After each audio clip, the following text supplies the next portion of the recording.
Esta é uma história de 40 anos, uma história que é importante que os jovens possam perceber, sentir a transformação que Patrocínio sofreu, assim como toda a região do Cerrado.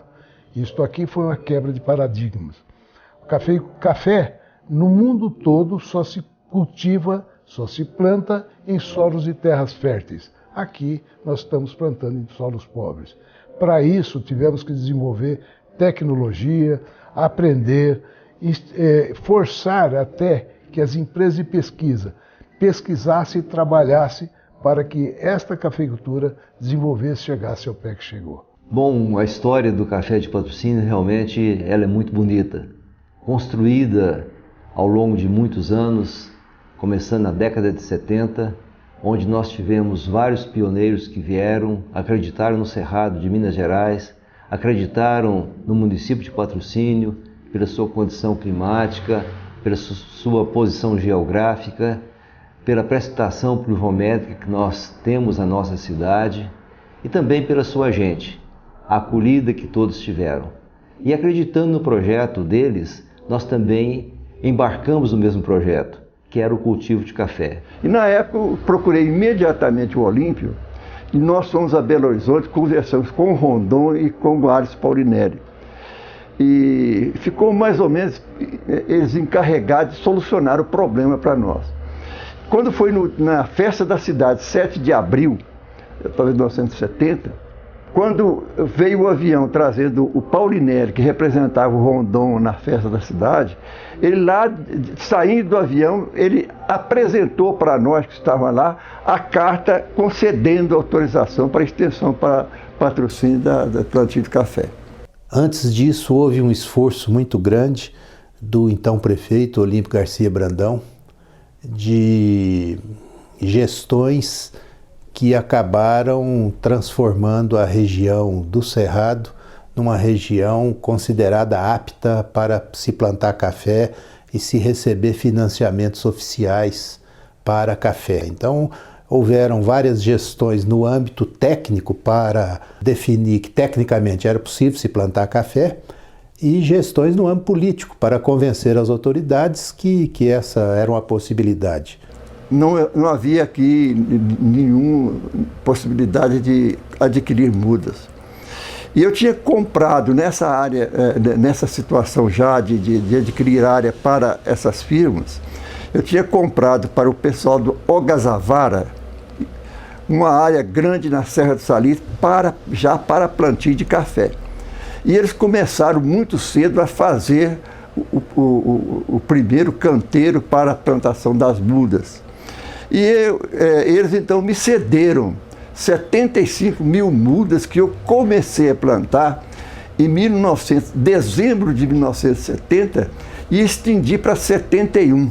Nessa época também começou a surgir outros canteiros de produção de mudas, um na escola agrícola que deu origem à venda de várias mudas para diversas pessoas que plantaram café na época, outra do próprio grupo do Fujiwara Exato, que começou a fazer muda para plantar café também na região da Boa Vista, uma do Edmundo Aguiar, uma já de 1972 para 73, a do Zé Martim Galego com o Zé Carlos Grossi aqui na Fazenda do Esmeril. Eu assisti de perto meu pai, meu avô, sendo companheiro de todos que foram pioneiros aqui, que esse plantio eu acompanhei porque meu pai tinha feito primeiro o viveiro junto com o Colégio Agrícola e nesse ano foi plantado, em 72, foi plantado em torno de 3 milhões de mudas aqui, que já davam, por espaçamento da época,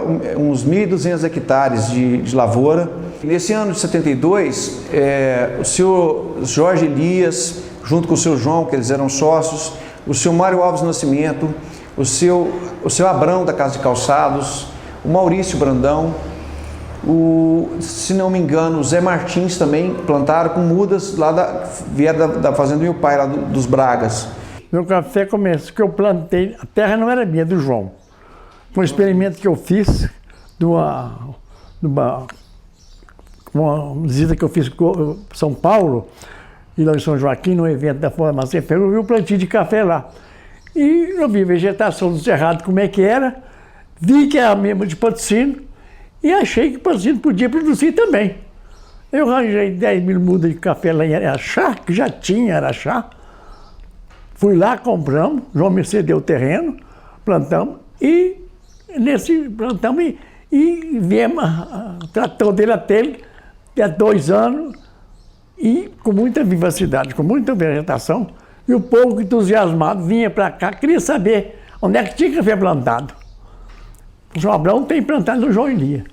Aí eu ia com eles lá para mostrar para eles o café que tinha lá, porque eles queriam ver se havia possibilidade de investir em Patrocínio. E as primeiras mudas que surgiram bem plantadas, bem orientadas e que deram um resultado excelente de plantio e as primeiras colheitas, vieram para cá muita gente, vindo de todas as partes, principalmente São Paulo e Paraná, para fazer plantio de café e adquirir terra. Valorizou muito as terras, quer dizer, foi uma redenção para a nossa região, não tem dúvida nenhuma, né? Eu cheguei em Patrocínio em julho de 72. Eu vim para Patrocínio com o objetivo era plantar café.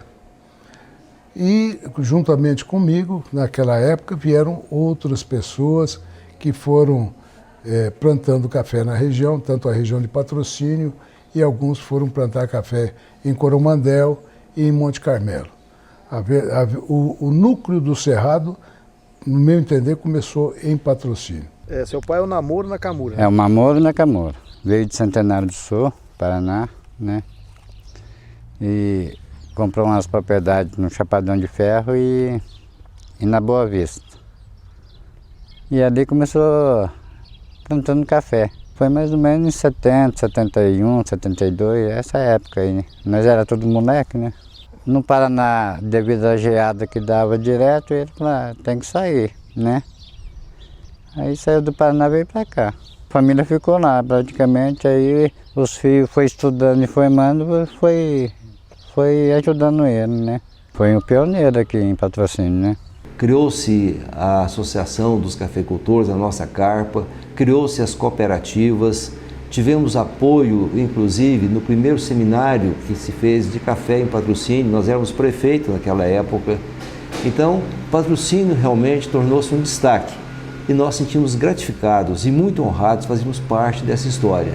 Tenho participado da Associação dos Cafeicultores de Patrocínio, a Carpa, e me orgulho muito de fazer parte, desde 1986, quando iniciamos esse trabalho, Aguinaldo, Enéas, Zé Luiz e outros companheiros, e naquela época lutávamos com muita dificuldade.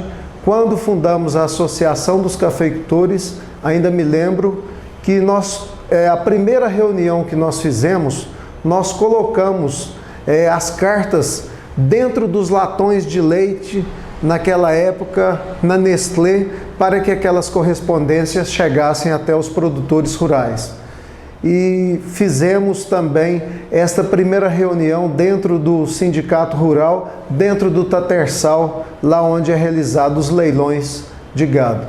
E para nós aquela reunião foi um marco muito importante, onde demos o pontapé inicial, onde iniciamos a associação e pensávamos grande já para que o nosso café fosse um destaque e obtivéssemos resultados positivos. Eu acho que várias pessoas ajudaram nesse esforço. Dr. Zé Carlos Grossi, o Zé Martins Galego. Eu gosto muito de citar o pessoal da Fujivara, especialmente o Eduardo Fujivara, que era a pessoa que veio para cá na antiga Fujiminas. Acho que depois teve uma época e uma era do Aguinaldo Zé de Lima, que mudou completamente o foco que a gente tinha do café. A gente tem uma associação, a Carpa, que hoje representa os cafeicultores do maior município produtor do país. Patrocínio hoje, por dados do próprio IBGE, talvez o maior município do mundo produtor de café. Quando a gente vê o seminário chegando ao seu 20º ano, São 20 realizações, e quando a gente lembra lá, quando começou o primeiro, lá no Sindicato Rural, aliás, no cinema da cidade, com muita dificuldade e com muita improvisação, e que o crescimento só foi proporcionado porque essas coisas foram acontecendo. Aconteceu a associação A Carpa, aconteceu o seminário, aconteceu a marca Café do Cerrado, aconteceu a cooperativa. Então tudo isso vai contribuindo para a história que a gente construiu hoje. E ver que o que fizemos é bom, mas ver também que o potencial que existe para se fazer é muito grande. Qual é o limite de produtividade de um cafeeiro? Será que nós já chegamos nesse limite? Será que existe mais para se fazer? Certamente existe. Eu acho que tudo que a gente é hoje em café e nas áreas que a gente trabalha vem desse coletivo, da gente estar sempre aberto a receber quem vem de fora para somar e de trabalhar em grupo para conseguir chegar a esses objetivos. Nós queremos render nossas homenagens aos pioneiros, aqueles que vieram para patrocínio, aos nossos imigrantes que trouxeram progresso e desenvolvimento, e as autoridades que ao longo do tempo deram suporte, e sem dúvida nenhuma o nosso povo, a nossa gente, que de maneira acolhedora recebeu a todos que aqui chegaram, tornando realmente Patrocínio uma potência na produção de café a nível de Brasil e conhecido mundialmente. O seminário tem crescido e tem sido um ponto de apoio para os nossos produtores, para as nossas empresas ligadas à cadeia do café, e é motivo de muita alegria e orgulho hoje estarmos fazendo a 20ª edição do café da região do Cerrado Mineiro. A gente apenas foi um daqueles que acreditaram que tudo era possível, e com muitos colegas, com muitos companheiros que acreditavam no mesmo desejo. Eu quero dar os parabéns para a Carpa pela continuidade dos trabalhos e parabenizar principalmente pelos 20 anos do nosso seminário. Com muita saudade que eu recordo daqueles tempos, os tempos primeiros, aonde existia um nível de dificuldade muito grande. Isso traz saudade porque nós precisamos trabalhar muito. Nós precisamos poupar, nós precisamos inovar e dar saudade também daqueles companheiros que começaram conosco e não estão mais aí. Muitos precisaram ir embora por problemas financeiros e muitos faleceram no meio dessa caminhada. É com muito prazer que hoje, após 40 anos, estou aqui e me sinto vitorioso. Me sinto com o meu dever cumprido e acredito que nós fizemos alguma coisa para Patrocínio, para a região e para o Brasil. Parabéns a todos os cafeicultores.